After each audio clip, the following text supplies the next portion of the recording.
السلام علیکم ورحمۃ اللہ وبرکاتہ۔ اللہ تبارک و تعالیٰ کی عطائیں اپنے بندوں پر دو طرح کی ہوتی ہیں۔ اللہ تبارک و تعالیٰ اپنے بعض بندوں کو بن مانگے عطا کر دیتا ہے،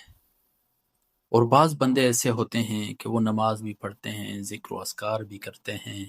اپنی زندگی اللہ تبارک و تعالیٰ کی فرما برداری میں گزار رہے ہوتے ہیں، لیکن اللہ تبارک و تعالیٰ کی رحمتیں، اللہ تبارک و تعالیٰ کی نعمتیں اس بندے کی طرف دیر سے متوجہ ہوتی ہیں۔ اس سب کے اندر ہمیں جو سبق ملتا ہے وہ سبق یہ ملتا ہے کہ جب بھی ہم اپنی زندگی میں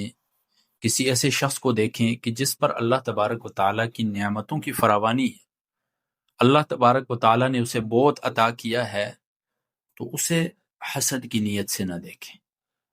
بلکہ قرآن مجید کا ایک واقعہ ہمارے لیے ایک رول ماڈل ہے،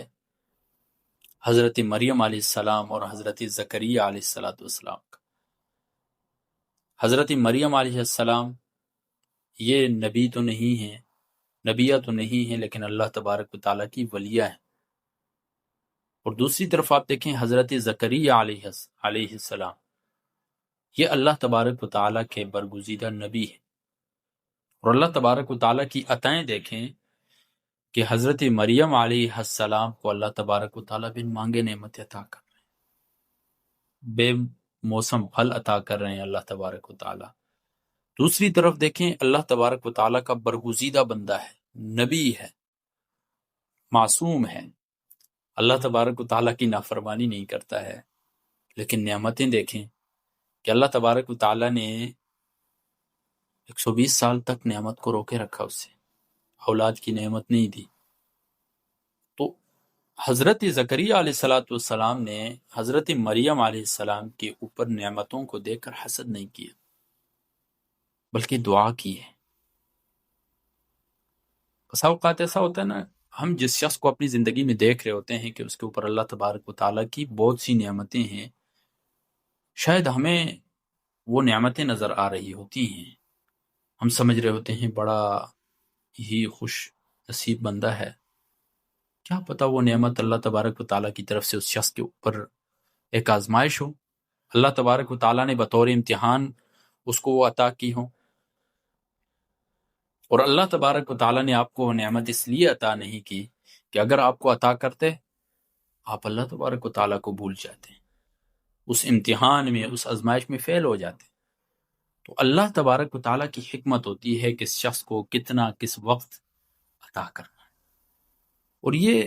لکھی ہوئی بات ہے، پکی ٹھکی بات ہے کہ اللہ تبارک و تعالیٰ نے جس شخص کے نصیب میں جتنا لکھا ہے اسے ملتا ہے، مل کر رہے گا، کسی کو جلدی مل جاتا ہے، کسی کو دیر سے ملتا ہے۔ تو حضرت زکریا علیہ السلام کا رویہ جو ہے وہ ہمیں درس کیا دیتا ہے کہ کسی کی نعمتیں دیکھ کر جب جذبات دل کے اندر ابھرتے ہیں تو حسد نہیں کرنا، بلکہ اللہ تبارک و تعالیٰ سے دعا کرنی ہے۔ اور جب سچی دعا اللہ تبارک و تعالیٰ سے انسان کرتا ہے، اللہ تبارک و تعالیٰ رد نہیں کرتے ہیں، اللہ تبارک و تعالیٰ عطا کرتے ہیں، اللہ تبارک و تعالیٰ نواز دیتے ہیں، جیسے حضرت زکریا علیہ السلام کو نواز دیا حضرت یحییٰ علیہ السلام کی صورت میں۔ اور حسد ایسی چیز ہے میرے بھائیوں، حدیث میں آتا ہے، ابو داؤد کی روایت ہے کہ حسد انسان کی نیکیوں کو ایسے کھاتا ہے جیسے کہ آگ لکڑیوں کو کھا جاتی ہے۔ آگ لگاؤ لکڑیوں کو تو کیسے لکڑیاں ختم ہو جاتی ہیں، اسی طرح جو شخص حسد میں مبتلا ہو جاتا ہے تو وہ اپنی نیکیوں کو اس طرح ضائع کر دیتا ہے، تو اپنا ہی نقصان کرتا ہے انسان حسد کے اندر۔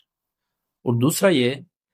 کہ حسد کی وجہ سے ایک شخص اپنے آپ کو تو خراب کر ہی رہا ہے، اپنے آپ کو تو ہلاکت میں ڈال ہی رہا ہے، ساتھ دوسرے کو بھی ہلاکت میں ڈالنے کی کوشش میں لگا ہوتا ہے کہ کسی طرح میں اس کو بھی ہلاکت میں ڈال، اس سے بھی یہ نعمت چھین، اسے بھی نقصان۔ اس وجہ سے پہلی بات تو یہ ہے کہ ہمیں دوسروں کے ساتھ حسد نہیں کرنا چاہیے،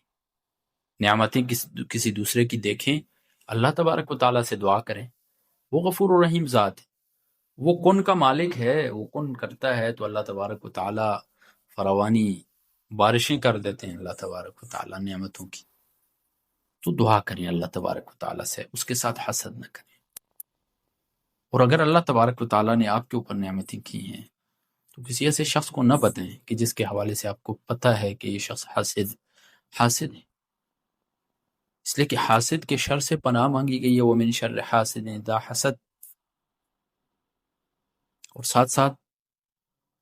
دعا پڑھا کریں۔ بسم اللہ، احادیث کے اندر طرح طرح کی دعائیں ہیں، بسم اللہ ارقیک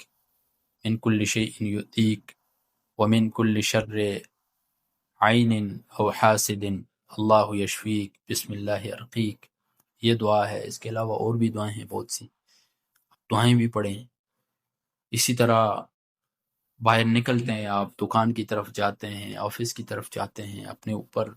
4 قل، سورۃ الفاتحہ یہ پڑھ کے دم کریں، آیت الکرسی پڑھ کے دم کریں، بندہ حفاظت میں آتا ہے شیطان کے شر سے،